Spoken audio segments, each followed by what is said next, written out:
अर्थव्यवस्था पे निश्चित रूप से आपने देखा होगा किस प्रकार से जो शेयर मार्केट है वो धड़ाम से गिरा है। तो कहीं दो देशों के बीच में युद्ध होता है तो पूरी दुनिया में उसका प्रभाव पड़ता है। तो निश्चित रूप से यहाँ भी उसका प्रभाव देखने को मिलेगा। और अभी तक ये है कि ये 7 मार्च निपटने दीजिए चुनाव, सबसे पहले तो डीजल और पेट्रोल के भाव में वृद्धि होगी, रसोई गैस में वृद्धि होगी। ये सबसे पहले तो चुनाव प्रभाव ये दिखेगा। युद्ध का प्रभाव तो बाद में पता चलेगा क्या क्या होता है क्या नहीं होता, क्योंकि यूक्रेन ऐसा देश है जहाँ से पेट्रोलियम पदार्थ भी है, पाइपलाइन भी गुजरी है, यूरोपियन कंट्री भी गया है, अमेरिकन कंट्री में गया है। तो उसका प्रभाव तो अब किस प्रकार से होगा, कितने दिन युद्ध चलेगा और फिर क्या रिजल्ट आता है उस पर निर्भर करता है। सबसे बड़ी बात तो ये है कि यूक्रेन और रूस की इस संग्राम में छत्तीसगढ़ ही क्या पूरे विश्व की अर्थव्यवस्था पर पड़ेगा। हम यह बात क्यों भूल रहे हैं कि ये युद्ध का ही परिणाम होगा। अभी तो हम 3 महीने पहले ही कुछ संबलता प्राप्त किए हैं कोरोना के संघर्ष के पश्चात। हमारी अर्थव्यवस्था, हमारी एम्प्लॉयमेंट पोजीशन, हमारा विकास का दर सब कुछ रुका हुआ था पूरे विश्व का। इस परिस्थिति में जब हम एक समस्या से उबर नहीं पाए हैं तब दूसरी समस्या आ रही है। तो यहाँ पे सबसे पहले 3 घटनाएं क्रम होगी। पहला, जो बार बार आपके चैनल्स वगैरह सब कोई कह रहे हैं कि पेट्रोल डीजल के रेट बढ़ेंगे। निश्चित तौर पे दोनों आपूर्ति करने वाले केंद्र हैं, बीच रास्ते में भी मार्ग जो पड़ रहे हैं वहाँ भी आपूर्ति पर व्यवधान होगा, रेट बढ़ेंगे। फिर अंतर्राष्ट्रीय स्तर पर रूस की घटनाओं का या यूक्रेन की घटनाओं का कहीं न कहीं विरोध होगा, कहीं न कहीं प्रतिबंध होगा। इसका प्रभाव भी डॉलर के मूल्य पर, रूबल के मूल्य पर और यूक्रेन के अपनी मुद्राओं पर होने के साथ साथ सोने के मूल्य पर भी इसका विपरीत प्रभाव होगा। अब आम जनता के उपभोग से जुड़ी हुई सामग्री, डीजल वगैरह की पूर्ति न होने पर मांग और पूर्ति का संतुलन भी बिगड़ेगा। चूंकि वर्ल्ड ट्रेड ऑर्गेनाइजेशन के सिद्धांतों के आधार पर उद्योगों और इंडस्ट्री का निर्माण हुआ है, तो अंतर्राष्ट्रीय स्तर पर प्रत्येक उत्पाद का प्रभाव होगा। आजकल मल्टीनेशनल कंपनियां हर जगह काम कर रही हैं, हर देश में हैं, उनके भी अर्थव्यवस्था का प्रभाव होगा। और मुद्राओं का, विनियोग का, इन्वेस्टमेंट का जो स्ट्रक्चर है वो ग्लोबलाइजेशन पर बेस्ड हो गया है।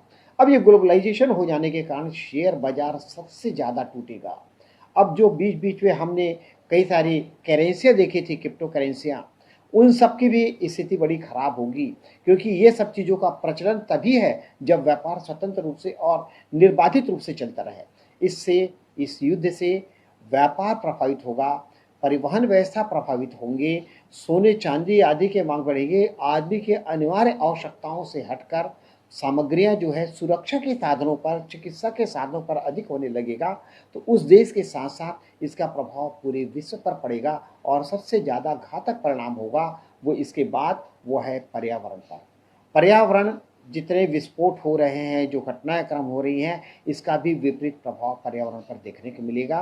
तो आने वाला समय, मैं मानता हूं कि कम से कम 30 महीने का समय, 2.5 साल का समय, अगर यह युद्ध अगर 48 घंटे से ज़्यादा चलता है तो यह मान के चलिए कि आपके 2.5 साल का पूरा एनवायरनमेंट जो है वो पोल्यूटेड होगा और उसको धीरे धीरे साफ होने में पूरे 2.5 साल लगेंगे। और उससे कारण भी स्वास्थ्य पर, परिवहन पर, उद्योग वगैरह पर विपरीत प्रभाव पड़ेगा, क्योंकि इस बीच में बहुत से विद्युत सामग्रियाँ, विद्युत की आपूर्तियाँ, चिकित्सा संबंधी सुविधाएं सब बाधित होंगी। और इसका अंतिम परिणाम यह होगा कि पूरी अर्थव्यवस्था का जो विकास का दर है वह गिरेगा, अनएम्प्लॉयमेंट की पोजीशन आएगी, वहाँ के लोग माइग्रेट करेंगे, दूसरे देशों पर बोझ बनेंगे, दूसरे देश पे बोझ बनने पर उसकी अर्थव्यवस्था पर बिगड़ेगी। तो ये प्रत्यक्ष या अप्रत्यक्ष रूप से यहाँ भले ही वो यूक्रेन का और रशिया का झगड़ा हो रहा होगा, पर छत्तीसगढ़ क्या, मेरा परिवार भी प्रभावित होगा।